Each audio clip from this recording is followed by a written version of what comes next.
Hello students, a very much welcome to today's class. Welcome to another batch of class 11. So today we are going to start a very new chapter of plant physiology, that is plant growth and development. And this is the last chapter of plant physiology. Okay. So today आज के class में हम पढ़ने वाले हैं about the growth and growth rates. ठीक है, ये हमारा आज का डिस्कशन होगा about the growth and growth rates के ऊपर। प्लांट ग्रोथ क्या होता है उसके बारे में हम जानेंगे आज की क्लास में। ठीक है, अगर आपको कंटेंट अच्छा लग रहा हो तो लाइक शेयर और सब्सक्राइब जरूर करें हमारे चैनल को। आपको रेगुलर 11th और 12th दोनों के कंटेंट मिलेंगे, plus daily practice paper I mean practice questions भी मिलेंगे आपको इस चैनल पे रेगुलर विद सारे चैप्टर्स के। ठीक है, तो with this positive energy will start this class today. सबसे पहले अगर हम ग्रोथ की बात कर रहे हैं, जैसे एनिमल की ग्रोथ होती है वैसे प्लांट की भी ग्रोथ होती है। तो अगर हम बेसिक टर्म में अगर बोले ग्रोथ का मतलब क्या होता है, mass, increase in mass, cell number increase हो गया। अगर हमारे पहले सपोज एक बच्चा पैदा हो रहा है, एक स्मॉल बेबी, ठीक है, एक सिंगल सेल से ही बहुत सारे सेल डिवाइड करते हैं, सेल डिवीजन हो रहा है, that means cell number increase हो रहा है। एक बच्चा छोटा था वो बड़ा हो गया है, उसका मास इंक्रीज हो गया। तो उसी तरह प्लांट्स के केस में भी अगर हम देखें, प्लांट्स के पास भी जो है प्लांट अगर हम छोटा सा पौधा लगाते हैं वो धीरे धीरे धीरे लंबा होता है कि नहीं, दैट मीन्स उसकी भी मास इंक्रीज हो रही है। ठीक है, लेकिन जो प्लांट की ग्रोथ है आप बाहर से नहीं देख सकते हैं। जितनी भी प्लांट्स के रिएक्शंस हो रहे हैं, जितने भी जो भी फोटोसिंथेसिस हो रहा है, प्लांट की ग्रोथ हो रही है, वो सारी चीजें इंटरनल है। उसको हम कहेंगे intrinsic, that is internal growth. बाहर से आपको कुछ देखने को नहीं मिलेगा। सारी जो भी प्रोग्रामिंग जो भी चीजें हो रही है प्लांट के अंदर वो अंदर हो रहा है, इंटरनल। इसलिए हम प्लांट की ग्रोथ को क्या कहेंगे, intrinsic, that is internal. Internal growth हो रहा है। ठीक है, that means it is the fundamental characteristics of all the plants. ठीक है, और ये इरिवर्सिबल है और इनका जो ग्रोथ है वो परमानेंट है। दैट मीन्स परमानेंट इंक्रीज, इनका जो ग्रोथ है वो इरिवर्सिबल है। That means that is part of the plant, या पार्ट किस प्लांट का किसी पार्ट हो गया, ऑर्गेन ऑफ द प्लांट हो गया, ये सेल हो गया, ये सारी चीजें जो इरिवर्सिबल है। अगर हम डिफ्रेंशिएट करें, थोड़ा सा डिफ्रेंशिएशन करें अगर एक लिविंग और एक नॉन लिविंग के बारे में, जो कोई ऑलरेडी चैप्टर 1 में डिस्कस हो चुका है, फिर भी डिस्कस करते हैं इस क्लास में भी। अगर हम लिविंग के केस में अगर प्लांट के रिलेटेड अगर हम डिस्कस कर रहे हैं, अगर हम नॉन लिविंग की बात करें, जैसे कि अगर हम आप अगर घूमने जाते हैं, माउंटेन्स देख रहे हैं, देखो जनरली विंटर जब ठंडियों का समय होता है तो क्या होता है, माउंटेन्स के ऊपर बहुत सारे स्नो है ना, बाहर से स्नो जमा हो जा रहे हैं, ठंडियों का समय है, जाहिर सी बात है स्नो तो जमा होगी माउंटेन के ऊपर। तो आपको दिखेगा कि अरे भैया, जब हम ठंडियों में घूमने नहीं आते तब तो पहाड़ ऐसा रहता है, अब इतना ऊंचा पहाड़ क्यों लग रहा है, क्यों? क्योंकि उसके ऊपर ग्रोथ हुई है। क्या हुआ है, उसका ग्रोथ कैसा हुआ, एक्सट्रिंसिक ग्रोथ। ठीक है, और ये ग्रोथ रिवर्सिबल है। क्यों रिवर्सिबल कहा मैंने, क्योंकि जब ठंडी खत्म हो जाएगी, गर्मी आ जाएगी, तो वो स्नो सारी खत्म हो जाएंगे, और फिर जो है उसकी जो माउंटेन की जो शेप होगी रिड्यूस हो जाएगी। एक्सक्यूज मी, समझ में आया? तो जब हम नॉन लिविंग के केस में कह रहे हैं तो उनका ग्रोथ कैसा हो रहा है, बाहर हो रहा है, एक्सट्रिंसिक हो रहा है ग्रोथ। अगर हम प्लांट्स की बात कर रहे हैं उनका ग्रोथ कैसा हो रहा है, इंट्रिंसिक, दैट मीन्स इंटरनल, अंदर की ग्रोथ देखने को मिल रही है। और वो ग्रोथ परमानेंट है, वो इरिवर्सिबल है।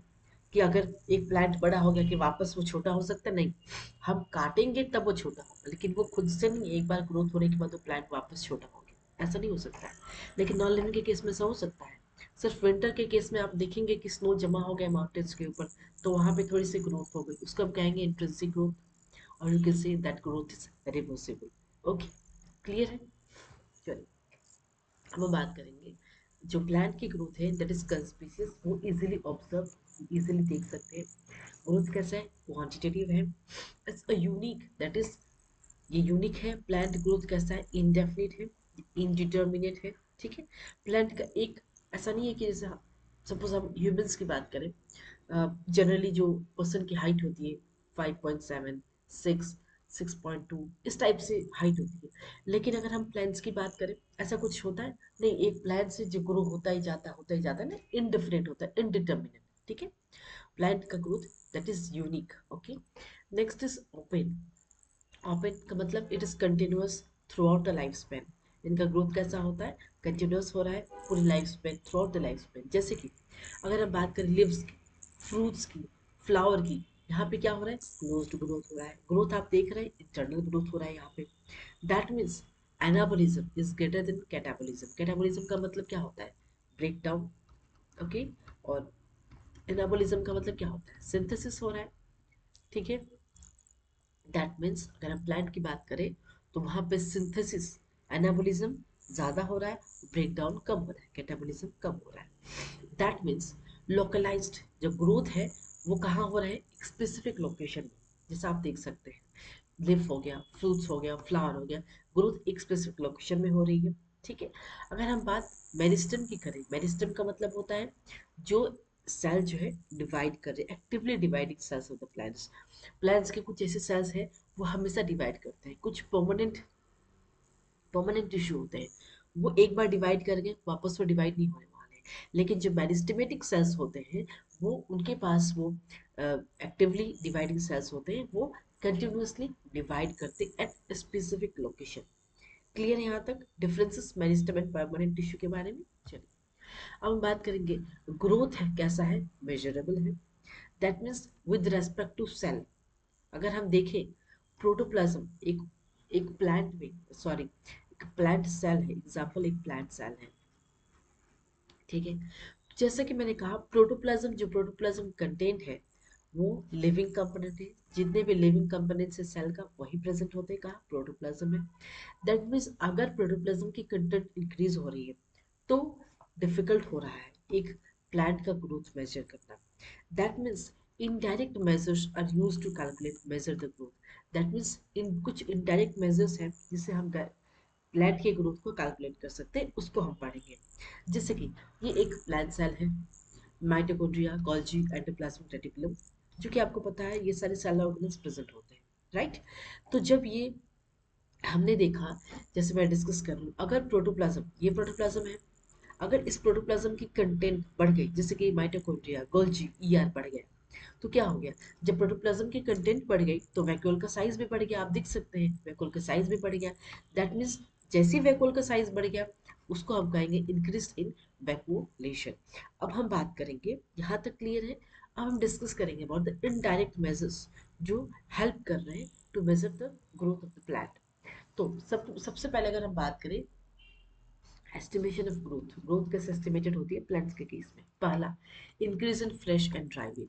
ठीक है, सपोज हमने एक लीफ लिया जो कि बिल्कुल ही हेल्दी लीफ है, उस लीफ को हमने तोड़ा प्लांट से और उसे हमने वेट किया, आई मीन वजन किया उसका, और एक लीफ को हमने अच्छे से उसको ड्राई कर दिया एंड देन लीफ को वेट किया। अब आप बताइए कि किस में ज़्यादा वेट होगा, क्या वो जो लीफ बिल्कुल ही हरा भरा था और जो लीफ सूख चुका था, तो किसमें होगा, सबसे ज़्यादा जो मॉइस्चर होगी वो लीफ में। जैसा कि आपको पता है कि लीफ में पानी की कंटेंट होती है, तो अगर हम एक हेल्दी लीफ लेते हैं उसकी वेट करते हैं तो उसका वेट ज़्यादा होगा because there is a moisture content.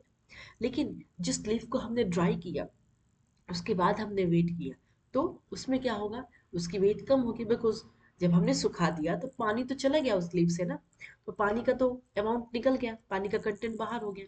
ठीक है, तो इसका मतलब अ, ये सबसे ज़्यादा मोस्टली प्रिफर्ड मतलब मेथड है। हम पहले लीफ को ड्राई करते हैं फिर उसका वेट करते हैं। सपोज हम कोई एक्सपेरिमेंट कर रहे हैं, एग्जाम्पल हमने रोज़ के लीफ या हिबिस्कस के लीफ को लिया है, उससे हम एक्सपेरिमेंट कर रहे हैं, तो आप उस जो लीफ है उस लीफ को ड्राई करने के बाद जो वेट करेंगे उससे आपको एक्यूरेट रिजल्ट मिलेगा, आप जो भी एक्सपेरिमेंट कर रहे हैं इन योर लैब्स। ठीक है, तो basically this is the mostly preferred method. अगर हम उस लीफ को ड्राई करके उसके वेट लें, that means increase in mass. Increase in mass का मतलब होता है वेट का इंक्रीज होना। तो इस तरीके से हम डिस्कस कर सकते हैं कि ग्रोथ हुआ है उस प्लांट पे। ठीक है, ड्राई वेट और फ्रेश वेट। दूसरा, increase in length. Increase in length of root and shoot tip. आप देख सकते हैं कि जो प्लांट का शूट वाला पार्ट ऊपर होता है, रूट नीचे होता है।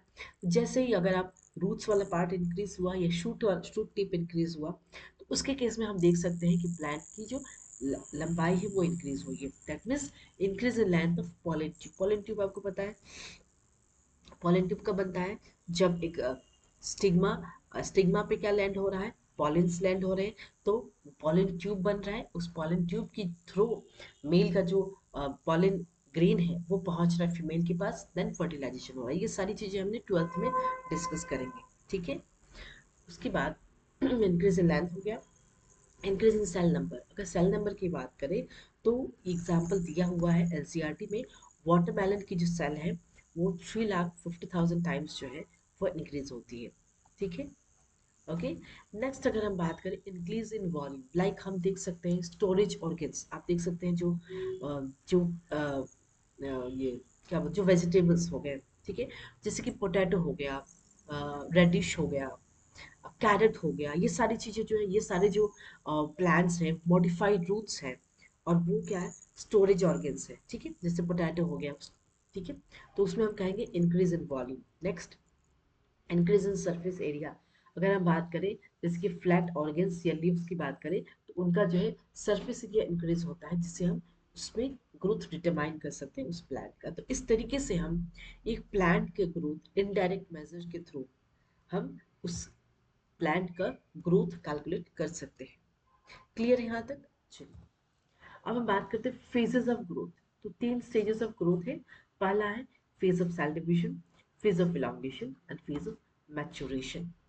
तो हम बात करते हैं मेरिस्टेमेटिक फेज और फेज ऑफ सेल डिवीजन। सबसे पहला अगर हम बात करें phase of cell division, this occur in parts where meristematic cells are present. Meristematic cells, आप ये डायग्राम को देखिए, तो ये क्या है, ऊपर वाला एपिकल मेरिस्टम जो कि कहते हैं एपेक्स वाला पार्ट है, और ये सारे जो प्लांट है, ये जो छोटे छोटे आप दिख रहे हैं, ये सारे क्या है, मेरिस्टेमेटिक सेल्स है। यहाँ पे आपको ये सारे सेल्स जो है एक्टिवली डिवाइडेड सेल है, ठीक है। और ये वाले जो ग्रीन वाले पार्ट है, ये सारे परमानेंट टिश्यू है, यहाँ पे कोई डिवीजन नहीं होगा। लेकिन जो येलो वाले हैं ये सारे मेरिस्टेमेटिक है, ये एक्टिवली डिवाइडिंग सेल्स है, ये डिवाइड करते रहेंगे। और ये क्या है, लेटरल मेरिस्टम है येलो वाले, ठीक है, तो ये भी डिवाइड करेंगे because they are the meristematic cells यहाँ पे प्रेजेंट है। ओके, और जो इंटरकैलेटरी मेरिस्टम, ये क्या है, इंटरकलेक्टेड दो मैच्योर, ये दो मैच्योर क्यों कह रहे हैं, क्योंकि जो परमानेंट मेरिस्टम है वो मैच्योर हो गया है मेरिस्टम, वो वापस अब डिवाइड नहीं होने वाला है। लेकिन जो मेरिस्टेमेटिक है आप देख सकते हैं, ये वाला ये पोर्शन ये सारे जो है मेरिस्टेमेटिक सेल्स है, बिकॉज ये डिवाइड कर सकते हैं, ठीक है। तो इंटरकलेटेड मेरिस्टम क्या होता है, कि दो मैच्योर परमानेंट टिश्यू के बीच जो प्रेजेंट होते हैं उसको कहते हैं इंटरकैलेटरी मेरिस्टम। और जो साइड वाइज ग्रोथ होता है एक प्लांट में, वो क्या होता है, लेटरल मेरिस्टम। यहाँ पे भी मेरिस्टेमेटिक सेल्स देखने को मिलते हैं because they divide continuously. Okay, आप देख सकते हैं अगर शूट वाला पार्ट है, शूट शूट से इंक्रीज हो गया, शूट एपिकल मेरिस्टम, इसका ग्रोथ हुआ। और रूट की बात करें तो रूट एपिकल मेरिस्टम, जहाँ पे रूट का ग्रोथ हुआ, ठीक है। तो अगर हम देखें जो मेरिस्टेमेटिक फेज है, ये क्या है, फर्स्ट फेज ऑफ ग्रोथ है। इसकी कैरेक्टरिस्टिक फीचर क्या है, prominent nuclei, dense protoplasmic content, cytoplasm dense होगा, और सेल वॉल जो है, सेल वॉल की जो नेचर होगी प्राइमरी होगी या थिन होगी। दैट मीन्स जो न्यू सेल्स है न्यू सेल्स कैसे हैं, एबंडेंट प्लाज्मोडेस्मेटिक कनेक्शंस। जो न्यू सेल्स है उनके पास क्या होगा, एबंडेंट प्लाज्मोडेस्मेटिक कनेक्शंस होंगे, ठीक है। तो अब हम बात करेंगे नेक्स्ट एलोंगेशन फेज और फेज ऑफ एनलार्जमेंट। ये सेकंड फेज ऑफ ग्रोथ है। इसका फीचर क्या है, इंक्रीज इन वैक्यूलेशन, जैसा कि हमने ऑलरेडी डिस्कस किया था कि जब सेल का प्रोप्लाज्मिक कंटेंट इंक्रीज हो जाएगा, उसका वैक्यूलेशन भी इंक्रीज हो जाएगा, उसका वैक्यूल भी इंक्रीज हो जाएगा उस सेल का। दैट मीन्स नंबर और साइज उस वैक्यूल का क्या हो गया, इंक्रीज हो गया, पहला कैरेक्टरिस्टिक फीचर। दूसरा, सेल वॉल का डिपोजिशन, अगर सेल वॉल में डिपोजिशन हो रहा है तो थिकनिंग स्टार्ट हो रही है। तीसरा, सेल की अगर साइज इंक्रीज हो जाए, ठीक है। तो इस तरीके से ये तीनों characteristic feature of elongation phase है। तीसरा, मैच्योरेशन फेज और phase of differentiation. That means जैसे कि हमने सेल साइकिल में पढ़ा है, जब एक सेल डिवाइड कर रहा है तो दो डॉटर सेल फॉर्म करेगा, ठीक है। That daughter cell will enter into the G1 phase and then this phases of cell cycle will starts, right? अगर अगर इस दोनों डॉटर सेल को डिवाइड नहीं करना है, G1 में हो, G1 से बाकी का सेल साइकिल कंटिन्यू नहीं करेगा, वो क्या करेगा, एग्जिट हो जाएगा, G1 से बाहर निकल जाएगा, and then it will reach to the G0 phase or you can say quotient stage, and there it undergo differentiation, that means differentiation का मतलब है it is means for the specialization. Example आप MBBS की degree लेते हैं। MBBS जो भी बच्चे जाते हैं डॉक्टरी करने के लिए, एमबीबीएस करने के लिए, वो सारे बच्चे एमबीबीएस करते हैं, लेकिन उसके बाद कुछ ऐसे बच्चे होते हैं या मैक्सिमम बच्चे चाहते हैं कि हम स्पेशलाइजेशन करें। कोई गायनक होता है, कोई मेडिसिन में जाएगा, कोई फिजियोथेरेपी, इस टाइप से सारे ब्रांचेस हैं जिसपे आप स्पेशलाइजेशन हो सकते हैं। उसी तरह जो G naught stage of cell cycle है वो डिफरेंशिएट करता है ताकि मुझे सेल डिवीजन करना है कि नहीं करना है, डिसाइड करेगा स्पेशलाइजेशन। जो स्पेशलाइज्ड फंक्शन होता है, लाइक अगर आप नर्वस टिश्यू की बात करें, ठीक है, कंडक्शन ऑफ नर्व इम्पल्स, तो बेसिकली कोई दूसरा टिश्यू तो आके नहीं करेगा, नर्वस टिश्यू, नर्व के टिश्यूज ही तो कंडक्ट करेंगे नर्व इम्पल्स, राइट। तो दैट इज स्पेशलाइजेशन। पहला structural differentiation, that means structural differentiation का मतलब ये क्या देगा, परमानेंट शेप और साइज देगा। फिजियोलॉजिकल डिफरेंशिएशन में क्या होगा, it will perform specific function, that means absorption of water और मिनरल्स, जिसको कहते हैं क्या, रूट हेयर्स। फोटोसिंथेसिस क्या हो रहा है, मेसोफिल सेल में हो रहा है, ठीक है। ये हो गया, क्लियर है यहाँ तक। आगे बढ़ते हैं। टू टाइप्स ऑफ ग्रोथ देखने को मिलते हैं। पहला क्या है, प्राइमरी, दूसरा क्या है, सेकेंडरी। प्राइमरी ग्रोथ क्या हो गया, increase in length of the plant. Secondary growth क्या हो गया, इंक्रीज इन विड्थ, girth और थिकनेस और diameter of the plant. Primary growth क्या हो रहा है, increase in length of the plant हो रहा है। सेकेंडरी ग्रोथ कहाँ हो रहा है, विड्थ पे, girth पे, थिकनेस और diameter of the plant. Primary growth कहाँ हो रहा है, प्लांट के सारे पार्ट में, लेकिन सेकेंडरी ग्रोथ आपको याद रखना है सिर्फ डाइकोट्स प्लांट में, लाइक एंजियोस्पर्म जो कि फ्लावरिंग प्लांट्स होते हैं, वहीं पे हमें सेकेंडरी ग्रोथ को देखने को मिलते हैं, लाइक इनमें से एंजियोस्पर्म एंड जिम्नोस्पर्म। लेकिन जितने भी मोनोकोट प्लांट्स होते हैं उनमें सेकेंडरी ग्रोथ एब्सेंट होते हैं, क्लियर है। और बेसिकली प्राइमरी ग्रोथ कौन कर रहा है, एपिकल मेरिस्टम और इंटरकैलर मेरिस्टम। लेकिन जो सेकेंडरी ग्रोथ है वो लेटरल मेरिस्टम कर रहा है। आप देख सकते हैं स्ट्रक्चर में, ये जो इंटरकैलर लेटरल मेरिस्टम है, यही जो है रिस्पॉन्सिबल है for the secondary growth of the plants. और बेसिकली कहाँ देखने को मिलते हैं, इन द डाइकोट्स। मोनोकोट्स में देखने को बिल्कुल भी नहीं मिलते हैं ये सेकेंडरी ग्रोथ। क्लियर है यहाँ तक, चलिए। ये हमने एक डायग्राम दिखाया है फ्रॉम द एनसीईआरटी बुक। आप देख सकते हैं ये शूट एपिकल मेरिस्टम है, ये रूट एपिकल मेरिस्टम, रूट का पार्ट है, दैट मीन्स सॉइल के नीचे वाला पार्ट, ये सॉइल के ऊपर वाला पार्ट है, सॉइल के ऊपर, ठीक है। सॉइल के ऊपर वाला पार्ट है जो कि शूट मेरिस्टम, और ये क्या है, सॉइल के नीचे वाला पार्ट है, ओके, क्लियर। तो शूट एपिकल मेरिस्टम आपको देखने को मिलेगा, यहाँ पे प्राइमरी मेरिस्टम होंगे, और जो वैस्कुलर कैम्बियम है यहाँ पे सिलेंड्रिकल मेरिस्टम है, यहाँ पे आपको सेकेंडरी मेरिस्टम देखने को मिलेगा। और जो रूट एपिकल मेरिस्टम है यहाँ भी आपको प्राइमरी मेरिस्टम देखने को मिलेगा। नेक्स्ट अगर हम बात करें ग्रोथ रेट्स की, ग्रोथ रेट्स का मतलब होता है growth per unit time, per unit time उस प्लांट का कितना ग्रोथ हुआ, that is not is growth rates. Two types of growth rate है, तो पहला अरिथमेटिक ग्रोथ रेट, दूसरा जियोमेट्रिक ग्रोथ रेट। सबसे पहले अरिथमेटिक ग्रोथ रेट की बात करें, सपोज ये एक सेल है, जब ये सेल डिवाइड किया, डिवाइड करने के बाद क्या हुआ, टू डॉटर सेल्स फॉर्म करेगा, राइट। तो जो एक डॉटर सेल है वो डिफरेंशिएशन स्टेज में चला गया, दैट मीन्स जी नोड में चला गया। जब जी नोड में चला गया तो कोई डिवीजन नहीं होगी, राइट। दैट मीन्स ये सेल डिवाइड नहीं कर सकता। दूसरा जो सेल था जो डिफरेंशिएशन में नहीं गया जी नोड में, अब वो डिवाइड करेंगे, वापस दो सेल डिवीजन, वापस टू डॉटर सेल्स फॉर्म करेंगे, राइट। ये सेल जो है डिफरेंशिएशन में चला जाएगा, जी नोट, यहाँ पे कोई डिवीजन नहीं हुआ, यहाँ पे फिर डिवीजन हुआ, इस तरीके से जो है कंटिन्यूस डिवीजन होता है, जिसको कहते हैं अरिथमेटिक ग्रोथ। अगर हम इसी डायग्राम को वापस से बना रहे हैं, पहला हमने एक सेल लिया, उसको डिवीजन किया, तो एक जो है वो डिफरेंशिएशन स्टेज में चला गया, जी नोट। दूसरा पार्ट जो है वापस से डिवीजन किया, तो ये पहला चला गया था डिफरेंशिएशन में, ये दूसरी बार गया, ये वापस डिवीजन करेगा। That means out of two daughter cell form सिर्फ एक ही सेल डिवाइड करेगा और एक डिफरेंशिएशन में चला जाएगा। दो डॉटर सेल फॉर्म करेंगे, एक डिफरेंशिएशन में चला जाएगा और एक जो डॉटर सेल है वो डिवाइड करेगा। और basically it in occurs at constant rate. Example अगर हम देखें, रूट एलोंगेशन, जब रूट एलोंगेट हो रहा है वो कंस्टेंट रेट में हो रहा है, दैट मीन्स लेट जो embryo development, late embryo development है, वहां पे हमें अरिथमेटिक ग्रोथ देखने को मिलते हैं, ठीक है, स्ट्रक्चर के हिसाब से, ठीक है, चलिए। तो ये हम देख सकते हैं एनसीईआरटी बुक में ये डायग्राम दिया हुआ है। पहले हम अरिथमेटिक के बारे में डिस्कस करें, ज्योमेट्रिक बाद में। आप देख सकते हैं दो सेल, एक सेल था उसने डिवाइड किया, दो डॉटर सेल हुआ। एक क्या हो गया, वापस दो डिवाइड किया, ये डिफरेंशिएशन जी नोट स्टेज में चला गया। वापस ये सेल डिवाइड किया तो दो, एक तो पहले से था, एक वापस जी नोट में गया, ठीक है। तो वापस ये सेल डिवाइड किया तो तीन जी नोट में चला गया, दो डॉटर सेल। इस टाइप से कैसे हमारा सेल पहले एक है, दो है, तीन है, चार है, पांच है, इस तरीके से जो है ग्रोथ हो रही है प्लांट्स में एरिथमेटिक ग्रोथ के थ्रू। तो ये अगर हम एक ग्राफ देखें, इस ग्राफ से हमें ये डिस्कशन मिलता है कि जो हमारा जो ग्राफ है, अगर हम लेंथ और टाइम वर्सेस हमने ग्राफ प्लॉट किया तो ग्राफ कैसा होता है, लीनियर होता है। दैट मीन्स एल नोट क्या है, ये इनिशियल लेंथ है, पहला इनिशियल लेंथ है, और यहाँ से यहाँ तक इसकी ग्रोथ हुई है उस प्लांट की, that is the final length. ये length at the time t, ठीक है। तो ये इक्वेशन आपको याद रखना है, l t equal to l naught plus r t, ठीक है। तो इस एरिथमेटिक ग्रोथ इस फॉर्मूले पे बेस्ड है, और ये ग्राफ है जो सिग्निफाई करता है arithmetic growth. Next, geometric growth. Suppose ये एक सेल है, उसने डिवाइड किया, दो डॉटर सेल आया, वापस ये सेल डिवाइड किया, वापस दो आया, इसने भी डिवाइड किया, दो आया, चार आया। तो इस तरीके से डुप्लीकेट हो जाएगा, राइट। दो से चार आया, चार से फिर आठ आया। तो डिफरेंसेस कितना हुई यहाँ पे, -2 की, यहाँ डिफरेंस कितना हुई, -4 की, ठीक है। That means both daughter cell, दोनों डॉटर सेल क्या होगा, डिवीजन स्टार्ट करेंगे।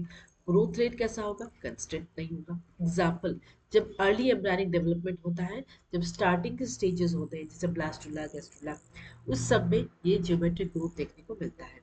जब सपोज जब एक जाइगोट डिवाइड करके एम्ब्रायो फॉर्म कर रहे हैं ना, बहुत सारी स्टेजेस होती है एक एम्ब्रायो फॉर्मेशन के, उस टाइम में हमें जियोमेट्रिक ग्रोथ देखने को मिलता है। तो ये आप देख सकते हैं, पहले ये डायग्राम दिखाते हैं। ये देखिए, दो से चार हुआ, चार से आठ हुआ, आठ से 16 हुआ, इस तरीके से जो है जियोमेट्रिक ग्रोथ देखने को मिलते हैं। तो ये एक सेल है, जाइगोट ने डिवाइड किया, कितना हुआ, चार हुआ। वापस से जियोमेट्रिक फेज, सारे सेल डिवाइड हुए। जो डार्क ब्लू का है सेल है, वो सेल्स कैपेबल ऑफ डिवीजन, जो cells that lose capacity to divide. Arithmetic phase में ये सारे सेल्स डिवाइड करेंगे, ये सेल्स डिवाइड नहीं करेंगे, लाइट कलर वाले, ठीक है। तो इस तरीके से डिफरेंशिएट कर सकते हैं हम arithmetic growth and geometric growth. Next, तो ये एक ग्राफ है जो डिटरमाइन करता है फॉर द जियोमेट्रिक ग्रोथ। तो ये ग्राफ है, तो इस तरीके से जो ग्रोथ है, सिग्मॉइड कर्व आपने पढ़ा है ऑलरेडी। ये लॉग फेज है, ये स्टेशनरी फेज है, ग्रोथ यहाँ पे जाके स्टेबल हो गया है, यहाँ पे ग्रोथ इंक्रीज कर रहा है। जब हमने ग्राफ प्लॉट किया weight of the organ in with respect to the time, तो हमें क्या मिला कि इस तरीके से जो ग्रोथ हो रहा है, यहाँ पे जाके ग्रोथ स्टेबल रह रहा है। इसको हम कहेंगे लॉग फेज या acceleration exponential phase, growth increase हो रहा है और एक फेज पे जाकर स्टेशनरी स्टेबल हो जा रहा है, दैट इज स्टेशनरी फेज। इस ग्राफ को क्या कहते हैं, सिग्मॉइड ग्राफ। इसके लिए क्वेश्चन याद रखना है, W T equal to W not e to the power r T. W T क्या है, फाइनल वेट है, weight at the time T. W not क्या है, इनिशियल वेट है। ई क्या है, एक्सपोनेंशियल है। आर क्या है, जियोमेट्रिक ग्रोथ रेट। टी क्या है, टाइम है। क्लियर रहेगा यहाँ तक। There are two ways by which quantitative comparisons between the growth of living system can be made. पहला क्या है, एब्सोल्यूट ग्रोथ रेट, दूसरा relative growth rate. Absolute growth rate में क्या होता है, total growth divide by time. That means total growth कहाँ से आएगा, final growth minus initial growth divide by time into 100। Relative growth rate कहाँ से आएगा, total growth by initial growth into 100। Total growth कैसे आएगा, final minus initial divided by initial growth into 100। अब हम डिस्कस करेंगे एब्सोल्यूट ग्रोथ रेट। सपोज हमने एक दो लीफ लिया है, एक लीफ लिया है, उससे हम डिटरमाइन करेंगे एब्सोल्यूट ग्रोथ रेट और रिलेटिव ग्रोथ, दोनों लीफ के लिए हम निकालेंगे। अगर हम एब्सोल्यूट ग्रोथ रेट की बात करेंगे तो फाइनल क्या है, 10, 10 माइनस 5 डिवाइडेड बाई 1 इंटू 100, कितना हुआ, 500%। इसके केस में भी कितना हुआ, 55 माइनस 50 डिवाइड बाई 1 इंटू 100, 500%। दोनों के केस में हमें क्या देखने को मिला कि एब्सोल्यूट ग्रोथ रेट एक लीफ का सेम रहा है। लेकिन जब हमने रिलेटिव काउंट क्लियर किया, तब हमने क्या देखा, 10 माइनस 5 डिवाइडेड बाई 5 इंटू 100, ठीक है, कितना हुआ, 100% हुआ, ठीक है। लेकिन जब हमने इसको किया रिलेटिव ग्रोथ रेट को, तो हमें क्या मिला, 55 minus 50 by 50 into 100, that is 10%। तो दैट मीन्स हम ये देख सकते हैं कि जब एक लीफ रिलेटिव ग्रोथ रेट हम डिस्कस कर रहे हैं, तो वहां पे बहुत ज़्यादा चेंजेस नहीं, यहाँ पे तो सेम ही रह रहा है एब्सोल्यूट ग्रोथ रेट। और दोनों के केस में आपको लग रहा है कि लीफ की ग्रोथ ही नहीं हुई है, राइट। लेकिन जब हमने रिलेटिव ग्रोथ रेट पढ़ा, तो हमें देखने को मिला कि जो लीफ की ग्रोथ है वो सेम नहीं है, राइट। देख सकते हैं आप, 100% इंक्रीज है और यहाँ पे सिर्फ 10% की इंक्रीज है। क्लियर है? चलिए अब हम बात करेंगे कंडीशंस ऑफ ग्रोथ। एक प्लांट की क्या कंडीशंस होती है ग्रोथ के लिए, एक प्लांट कब ग्रोथ, कैसे ग्रोथ करेगा। पहला, वाटर। वाटर सबसे ज्यादा इंपॉर्टेंट है फॉर द प्लांट, जिसके थ्रू फोटोसिंथेसिस हो रही है। जब फोटोसिंथेसिस हो रही है तो ग्लूकोज बन रहा है। ग्लूकोज जो है रेस्पिरेशन में हेल्प कर रहा है और वही एनर्जी दे रहा है। वाटर इसलिए भी जरूरत है क्योंकि वाटर को कौन पहुंचा रहा है, जाइलम। जाइलम एक ट्यूब है जो प्रेजेंट है एक प्लांट में, वो सॉइल से सारे वाटर मिनरल्स को लेके लीफ तक और बाकी पार्ट तक पहुंचा है। इसका काम क्या है, जाइलम। ठीक है। दूसरा, oxygen, growth of the plant part. Plant के ग्रोथ के लिए ऑक्सीजन की बहुत ज़्यादा ज़रूरत है। न्यूट्रिएंट्स की बात करें तो macro and micro molecule. Temperature की बात करें तो एक ऑप्टिमम टेम्परेचर चाहिए होता है एक प्लांट को ग्रोथ के लिए। लाइट की बात करें तो बगैर लाइट फोटोसिंथेसिस नहीं हो सकती है। ग्रेविटी की बात करें तो जो रूट है, जो ग्रो होते हैं वो पॉजिटिवली जियोट्रॉफिक होते हैं। ठीक है। तो इस तरीके से जो है कुछ कंडीशंस हैं प्लांट के ग्रोथ के जो आपको याद रखना है, water, oxygen, nutrients, temperature, light and gravity. Next, अब हम थोड़ा सा क्वेश्चंस कर लेते हैं। ग्रोथ इन प्लांट ऑर्गन्स कैसा है, क्वालिटेटिव नहीं है, एक्सट्रिंसिक नहीं है। क्योंकि एक्सट्रिंसिक किस में था, जब हमने नॉन लिविंग के लिए ग्रोथ पढ़ा था तो एक्सट्रिंसिक, एक्सट्रिंसिक मतलब बाहरी, एक्सटर्नल ग्रोथ आप कह सकते हैं, राइट। ये गलत हो गया। Quantitative and extrinsic, qualitative and extrinsic, quantitative and extrinsic. तो यहाँ पे क्या होगा, इंट्रिंसिक होगा, बिकॉज ग्रोथ का जो प्लांट का ग्रोथ है क्वांटिटेटिव एंड इंट्रिंसिक होता है। Next, the growth in plants differ from growth in animals. Growth plant और एनिमल ग्रोथ के डिफरेंसेस क्या होता है, लोकलाइज इंडेफिनिट नहीं, हैविंग इंडेफिनिट लाइफ स्पैन नहीं, डेफिनेट लाइफ स्पैन बिल्कुल नहीं। प्लांट और एनिमल्स की ग्रोथ में ये डिफरेंस होती है, they are big indefinite. Which of the following structures show unlimited growth in plants? Leaves, flowers, fruits. Leaf, flower और fruit एक लिमिट में ही ग्रो होते हैं, लेकिन जो रूट्स है वो अनलिमिटेड ग्रोथ शो करते हैं in case of plants. Growth of an organ is defined as indefinite increase in size, irreversible increase in size, reversible increase in size, infinite and reversible increase है। Growth of the organ क्या होता है, irreversible. जो irreversible increase in size होती है तब हम plant को कह सकते हैं ग्रोथ ऑफ द ऑर्गन हुआ है irreversible. Which type of cells have the capacity of self perpetuation? Self perpetuation मतलब वापस से जो है सेल डिवाइड कर सकती है, राइट। परमानेंट सेल्स तो होती नहीं है, मेरिस्टेमेटिक सेल्स होगी, वो एक्टिवली डिवाइडिंग सेल्स है, कंपेनियन होगी नहीं। ये सारे क्या है, परमानेंट टिश्यू है। ठीक है। तो क्या होगा, meristematic cells. Plant growth is unique and big, closed है, अनलिमिटेड है, डिफ्यूज है, लिमिटेड। प्लांट ग्रोथ कैसा होता है, अनलिमिटेड होता है। Okay. Which parameter is used to measure the growth in flat organs like leaves? Increase in dry weight, increase in cell size, increase in surface area, increase in length. Which parameter, कौन सा ऐसा parameter है जो major कर रहे हैं growth flat organs like leaves? Increase in surface area. Excuse me. Which of the following is difficult to measure directly? सब हम सबसे डायरेक्टली क्या इंक्रीज कर सकते हैं, प्रोटोप्लाज्म की जो कंटेंट है आप वो देख सकते हैं। वो जो कि डिफिकल्ट है वो डायरेक्टली हम मेजर नहीं कर सकते। सरफेस एरिया हम इंक्रीज देख सकते हैं, ड्राई वेट देख सकते हैं, इंक्रीज इन वॉल्यूम भी देख सकते हैं, लेकिन जो प्रोटोप्लाज्म कंटेंट है वो डिफिकल्ट है अगर हम मेजर डायरेक्टली कर रहे हैं तो। ठीक है। तो ये था कुछ क्वेश्चंस और आज का first chapter that is plant growth and development का पहला लेक्चर, ग्रोथ और ग्रोथ रेट्स के बारे में। ठीक है। कोई भी डाउट्स हो आप कमेंट सेक्शन में कमेंट कर सकते हैं और क्वेश्चंस बहुत जल्दी इस चैनल पे अपलोड होंगे, प्रैक्टिस पेपर्स सारे चैप्टर्स के, क्योंकि नीट की एग्जाम्स मई में होने वाला है, ज़्यादा टाइम है नहीं आपको हमारे पास। तो क्वेश्चंस आपको करना है बिकॉज चैप्टर्स में बहुत जल्द कंप्लीट करने वाली हूँ। Plant physiology is almost complete, human physiology is there still, I complete it very soon. So मिलते हैं नेक्स्ट क्लास में with continuation of this chapter. Thank you all of you.